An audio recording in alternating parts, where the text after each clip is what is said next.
স্বামী বিবেকানন্দের চিন্তাধারা দিকে দিকে ছড়িয়ে দাও।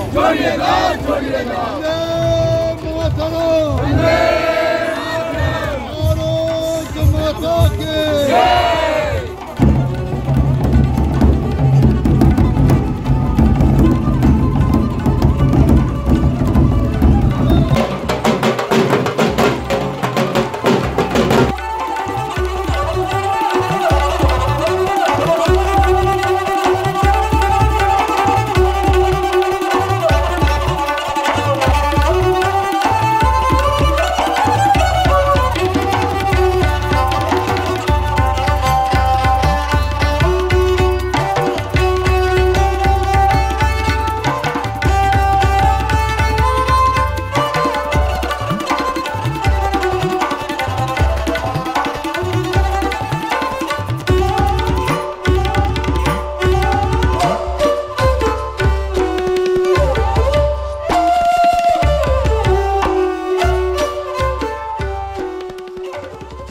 নববর্ষের শুভেচ্ছা।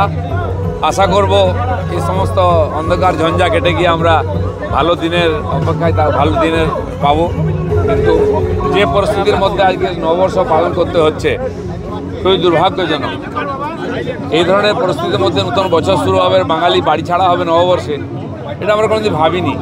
যারা বাঙালি বাঙালি বলে বাঙালিকে আর তোল্লাই দেওয়ার ঠেকা নিয়েছেন, তারা গুজরাট থেকে ইউসুফ পাঠানকে নিয়ে আসছেন, বিহার থেকে বিহারী বাবুকে নিয়ে আসছেন, শত্রুঘ্ন সিনহাকে। একদিন আজাদ কাশ্মীর জানতাম, এখন অন্য একজন আজাদ এসে গেছেন, তিনি বাঙালির প্রতিনিধি হিসাবে লোকসভায় যাচ্ছেন। এরা হচ্ছেন পশ্চিমবাংলার প্রতিনিধি, বাঙালির প্রতিনিধি লোকসভায় প্রতিনিধিত্ব করছেন। আর যে বাঙালি তারা বাংলা ছেড়ে অন্য রাজ্যে বা অন্য জেলায় চলে যাচ্ছে। এই ভয়ঙ্কর পরিস্থিতি, আর তার মাঝখানে আমরা নববর্ষ পালন করতে এসেছি। কোথায় রবীন্দ্রসঙ্গীত শুনবো, কোথায় নজরুল গীতি শুনবো, চারদিকে বোম বন্দুকের আওয়াজ শুনতে হচ্ছে, ঘর ছাড়াদের হাহাকার শুনতে হচ্ছে। এর চেয়ে দুর্ভাগ্যের দুঃখের দিন পশ্চিমবাংলায় আর কী হতে পারে। আমরা একদিন বাংলাদেশ দেখছিলাম, বাংলাদেশ নিয়ে আন্দোলন করছিলাম, চিন্তা করছিলাম, আজ বাংলাদেশ ভুলে যান। বাংলাদেশের যে খারাপ অবস্থা পশ্চিমবাংলায় হয়েছে। এখানে হিন্দু নিজের ভিটেমাটিতে ঠিকতে পারছে না, হিন্দুর মঠ মন্দির সুরক্ষিত নয়, সাধু সন্ন্যাসীরা সুরক্ষিত নয়। গ্রাম বাংলা থেকে হিন্দুরা নিজের ভিটেমাটি ছেড়ে পালিয়ে গেছে মুর্শিদাবাদ থেকে মালদায়, সেখানে চিৎকার করছে আর বলছে গরুটা ছাগলটা ঘরটা ছেড়ে দিয়ে এসছে, আমার কে দেখবে জানি না, ধান পেকে আছে কাটতে পারছি না। তো এই বাংলা, এটা কি ভারতের অঙ্গ? যারা কথায় কথায় বলে সুপ্রিম কোর্ট মানে না, আজ তারা সুপ্রিম কোর্টে গেছে। কিন্তু যদি আন্দোলন হতে পারে, রাজনৈতিক আন্দোলন, যে আইন পাস হয়েছে তার আন্দোলন, তাহলে হিন্দু মন্দির মঠ, হিন্দু সমাজের সম্পত্তি কেন টার্গেট হবে? তার মানে উদ্দেশ্য অন্য আছে।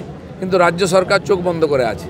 মেয়র বলছেন কই, বাইরে তো জানি অন্য রাজ্যে, কি বাংলা ছেড়ে চলে গেলে হিন্দুরা উনি খুশি হবেন?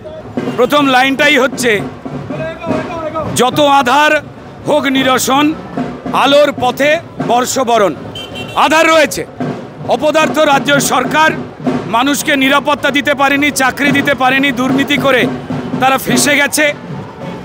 তাই সারা দেশে ওয়াকফ নিয়ে যা হচ্ছে না, তা পশ্চিমবঙ্গে সংখ্যালঘু কিছু জেহাদি শক্তিকে জড়ো করে তৃণমূল তাদের অন্যায় ঢাকতে, চোখ সরাতে এই হিন্দু নিধন, হিন্দু নিপীড়ন তা শুরু করেছে ক্রমাগত। এবং মুখ্যমন্ত্রীর বিভিন্ন রকম কথায় প্রশ্রয় এটা হয়েছে।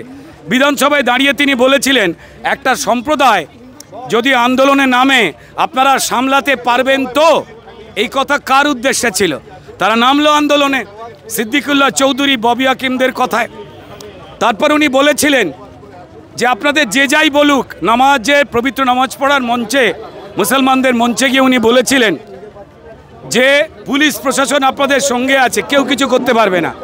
তো ফলত জেহাদি শক্তি তারা উৎসাহ পেল, তারা সর্বনাশ করলো, মা বোনেদের মারলো, মানিজ্জত কাটলো, হিন্দুরা মুর্শিদাবাদ থেকে পালালো, মোথাবাড়ি, শামশেরগঞ্জ, সুতি সব জায়গায় হিন্দুরা আক্রান্ত হলো, ঘর বাড়ি সংসার জমি জিরেত লুট হলো, অন্তঃসত্ত্বা মা বাচ্চাকে নিয়ে পালাচ্ছে। এ দৃশ্য সারা পৃথিবীতে কোথাও নেই, যে সংখ্যালঘুদের মধ্যে জেহাদি শক্তির অত্যাচারে সংখ্যাগুরুরা নিজের ভিটে ছাড়া এ কোথাও হয়নি।